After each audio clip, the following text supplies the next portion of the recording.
20শে June Paschimbanga দিবসের প্রাক্কালে আমাদের গিরিবালা সরকার বালিকা বিদ্যালয়ের ছাত্রী, প্রধানা শিক্ষিকা, অন্যান্য শিক্ষাকর্মীবৃন্দ ও সব কাজে তৎক্ষণাৎ ঝাঁপিয়ে পড়তে সদা প্রস্তুত শিক্ষিকাবৃন্দের অনবদ্য প্রয়াসের শুভ সূচনা। প্রথমে শরীরচর্চা।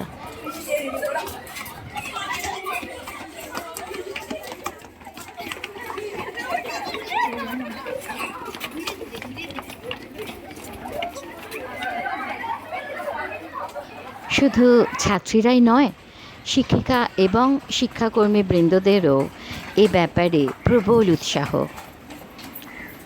এরপরে মূল অনুষ্ঠান। কেন আমরা 20শে জুন দিনটিকে পশ্চিমবঙ্গ দিবস বলে পালন করি? ও জাতিসত্তার ইতিহাসে স্মরণীয় একদিন। 1947 সালে আজকের এই দিনে ব্রিটিশ ভারতের বঙ্গীয় প্রাদেশিক আইনসভার সদস্যদের ভোটদানের মধ্যে দিয়ে অবিভক্ত বাংলা দ্বিখণ্ডিত হয়ে এর একাংশ পশ্চিমবঙ্গ নামে ভারতের একটি প্রদেশ হিসাবে আত্মপ্রকাশ করেছিল।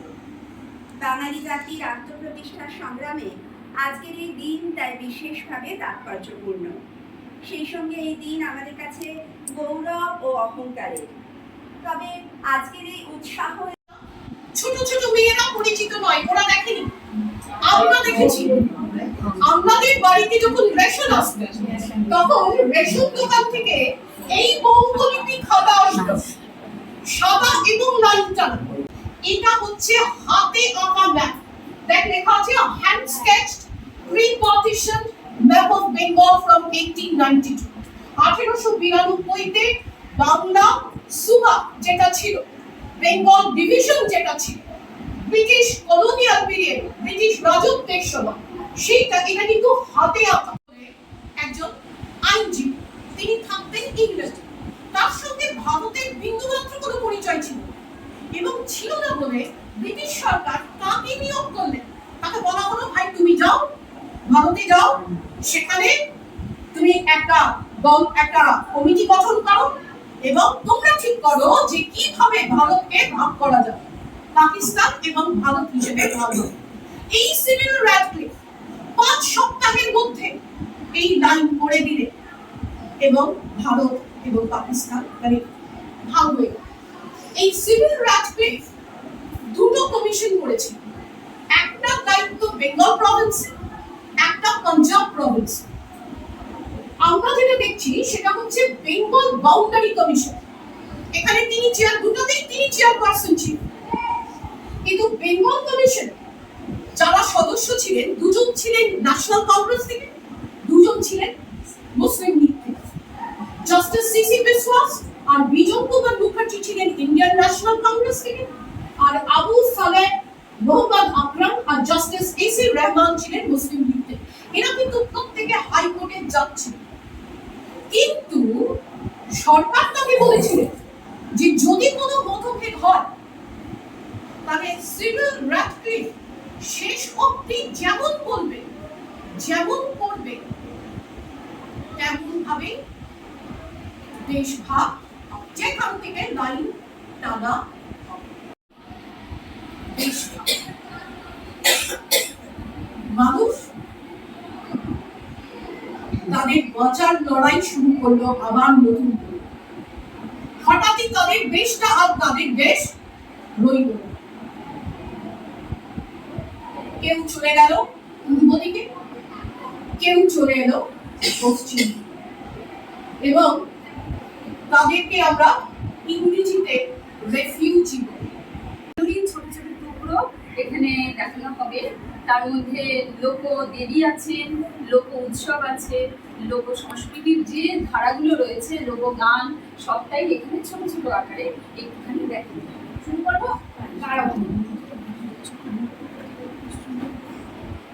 এই যে folk culture of West Bengal, আমাদের বাংলার পশ্চিমবঙ্গের লোক সংস্কৃতির কিছু দেখা বাঁকুড়া টেরাকোটার পরে আমাদের এক্সিবিশনে আছে, দেখেছি আমরা। ওইখানে দেখতে পাবে, পাঁচমুড়ার খোড়া বলা হয় এগুলো। পাঁচমুড়ার টেরাকোটা। আচ্ছা, ফোক ডেইটি, আমাদের যে লোক দেবী আছে বিভিন্ন জায়গাতে, আমরা সেইগুলো এখানে ছোট ছোট করে তুলে ধরেছি। যেমন শীতলা দেবী, তোমরা সবাই জানো নিশ্চয়ই। হ্যাঁ, মা মনসা, সাপের দেবী, সাপ কামড়ালে যে হয়, ওলাই চণ্ডী যে দেবী, কলেরার দেবতা বলা হয়। দক্ষিণ রায় সুন্দরবনে বাঘের দেবতা, ইনি দক্ষিণ রায়, এনাকে পুজো করে সুন্দরবনে সবাই মধু আনতে যায়। বনবিবি, ইনিও সুন্দরবনের দেবী, এনাকে পুজো করেই সুন্দরবনে যাওয়া হয়। মা ষষ্ঠী তোমরা শুনেইছো, বেড়াল আজকে অরুণা ষষ্ঠী বা স্তম্ভ ষষ্ঠী। মা ষষ্ঠী সন্তানদের মঙ্গল কামনার জন্য পুজো করা হয়।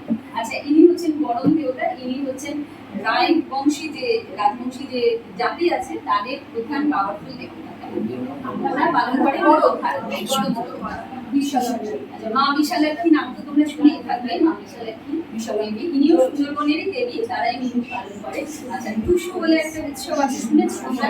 সেই টুসু দেবতা পুজো করা হয় দেবী, এরাও রাজবংশীদেরই প্রধান দেবী। আচ্ছা, এবারে আসি ফোক ডান্স। আরো অনেক আছে লোকনৃত্য, তোমরা তো নাচ ভীষণই ভালোবাসো, তো এই বিভিন্ন লোকনৃত্য যেমন ঝুমুর এখানে রয়েছে, এখন হচ্ছে দেখো traditional dance of tea garden, মানে চা বাগানে প্রধানত এগুলো দেওয়া হয়। ছৌ তো দেখেইছো, ছৌ নৃত্য, এখানে মুখোশ আছে, এর মুখোশ পরেই প্রধানত ছৌ নৃত্যটা করা হয়। আচ্ছা, সাঁওতালি নৃত্য তোমরা তো খুব ভালো এটা নাচতেও পারো, সাঁওতালি নৃত্য আছে। তারপরে গম্ভীরা বলে এটাও একটা মুখোশ পরে, কালারফুল মুখোশ পরে প্রধানত উত্তরভারী উত্তরবঙ্গে নাচা হয়, খুব ভালো ইন্টারেস্টিং সমস্যা। রায়বেশি একটা নাচ রয়েছে এখানে, পাওয়ারফুল ডান্স, লাঠি দিয়ে প্রধানত নাচটা করে এরা। আচ্ছা, তারপরে নাটুয়া হচ্ছে শিবকে নটরাজ জানো তোমরা, সেই নটরাজের যে নৃত্য সেটাই হচ্ছে নাটুয়া নৃত্য, শিবকে সর্ব করে নাচটা ওরা করে থাকে। আচ্ছা, এবারে ফোক সং, আরো অনেকই আছে। ফোক সং তোমরা জানো, বিভিন্ন ধরনের অঞ্চলে বিভিন্ন ফোক সং আছে। এখানে দেখো একটা চার্টের মধ্যে দিয়ে ভাওয়াইয়া রিজিয়ন, ভাটিয়ালি রিজিয়ন, বাউট রিজিয়ন, ঝুমু রিজিয়ন এবং পাঁচালি রিজিয়ন, যেটা সুন্দরবনে নিয়ে পালন করা হয়। কারণ এইটা স্টেট ওয়াইজ বিভিন্ন জায়গাতে রয়েছে। দেখো, এবারে আসি আমরা, এগুলো আমাদের জিআই ট্যাগ পাওয়া। উডেন মাস্ক মানে কাঠের মুখোশ, অনেক জায়গায় গম্ভীরা নাচটা দেখানো হতো, ওইটা এই উডেন মাস্ক করে প্রধানত করা হয়। আচ্ছা, রাবণ কাটা মাস্ক বলে একটা মাস্ক আছে, ভীষণ ভয়ঙ্কর, এটাও এই মাস্ক করেই নাচটা করে। এইরকম বাঁশের মাস্ক আছে, বাঁশের মাস্ক ওই কুশমান দিয়ে বলে একটা প্রদেশে ওখানে এখানে করে বাঁশের মাস্কগুলো করে নাচটা করে। আচ্ছা, গম্ভীরা মাস্ক আছে আলাদা করে, এই যে গম্ভীরা নাচেন এইটা করে ওই নাচটা ওরা করে।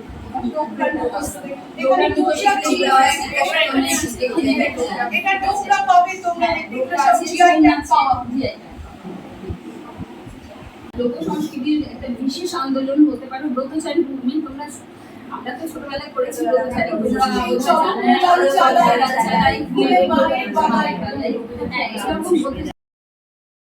তথ্যগুলো মগজে যাতে থাকে তাই একটু খাওয়া দাওয়ার আয়োজন।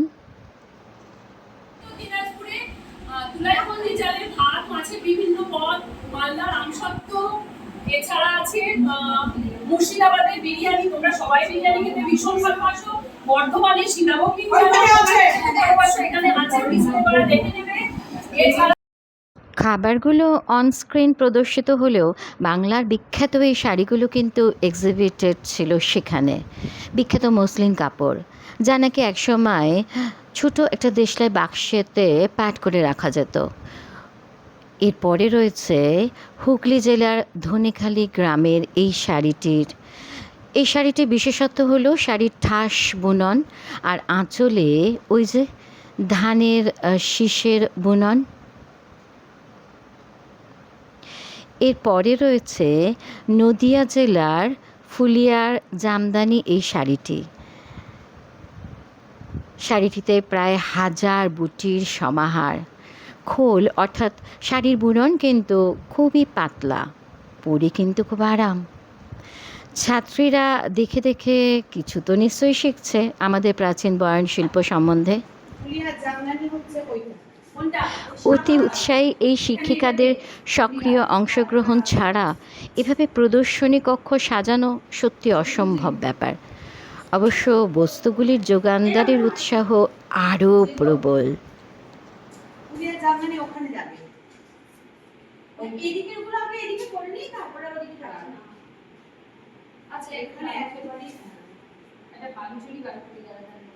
দোখনা মূলত উত্তরবঙ্গের কোচবিহারের উপজাতিদের শাড়ি, হাতে বোনা। আগে দুটি ভাগে পাওয়া যেত, এখন একেবারে 5.5 মিটারের শাড়ি হিসেবে পাওয়া যায়। মোটিভটাই এর বিশেষত্ব। নকশিকাঁথার গল্পে তো গোটা পৃথিবী মুগ্ধ। নিজেদের পুরাতন শাড়ির পাড় থেকে সুতো খুলে দিদিমারা পুরনো শাড়ি বেশ কয়েকটা জোড়া দিয়ে দিয়ে সেই সুতোতে নানান নকশা বুনতেন, গোটা কাঁথাময়। দিদিমা পৃথিবী থেকে বিদায় নিলেও তার শাড়ির উত্তাপ যেন ধরে রাখত এই কাঁথা। বিষ্ণুপুরী সিল্ক শাড়ি, পাড়ের আঁচলে সুতোয় বোনা ও মিনে করা রামায়ণ, মহাভারত, শ্রীকৃষ্ণ লীলার বিভিন্ন স্থির চিত্র। কত সূক্ষ্ম কারুকার্যময় এক একটি শাড়ি। গঙ্গাজল রঙের মেঝে আর চওড়া লাল সীমান্তওয়ালা গরদের শাড়ি মূলত পুজোর সময় বাঙালি মহিলারা পরিধান করেন। লাল রঙকে শুভ বলে মানা হয় পশ্চিমবঙ্গে। আঁচলটিও বেশ ভারী। এছাড়াও আছে বাঁকুড়া জেলার পোড়ামাটির ঘোড়া, ইংরেজিতে যাকে টেরাকোটা বলে। এই খিদে পেয়েছে তাই তো? বর্দি ব্যবস্থা করেছেন রসগোল্লা, বর্ধমানের মিহিদানা 80 ধাবক। টাটকা না হলেও গুড় তো রে বাবা, নলেন গুড়ের সন্দেশ। স্বাদে গন্ধে গোটা পৃথিবী বিখ্যাত দার্জিলিং চা, উত্তরবঙ্গের কালো নুনিয়া চাল, বারুইপুরি পেয়ারা। জিভে জল এলো মালদা জেলার হিমসাগরকে দেখে। আচ্ছা, পুরুলিয়া চুড়িদার গ্রামের বিখ্যাত মুখোশ, যা ছৌ নাচে ব্যবহৃত হয়। বাঁকুড়া জেলার বিখ্যাত ধাতব শিল্প ঢোকরা, আর প্রায় ভ্যানিশ হয়ে যাওয়ার পথে বিখ্যাত দশাবতার তাস বিষ্ণুপুরের। পুরোটাই, অর্থাৎ বিদ্যালয়ের সূচনা থেকে আজ পর্যন্ত পুরোটাই আসলে একটা টিম ওয়ার্ক। ভাগ্যের স্বাধীনতা প্রাপ্তির আগে শুধুমাত্র বাঙালি হিন্দুদের নিয়ে স্বাধীন ভারতে একটা আলাদা রাজ্য হবে, এই সিদ্ধান্ত আজকের দিনে নেওয়া হয়েছিল। না হলে হয়তো আমাদের অস্তিত্বই আজকে থাকতো না।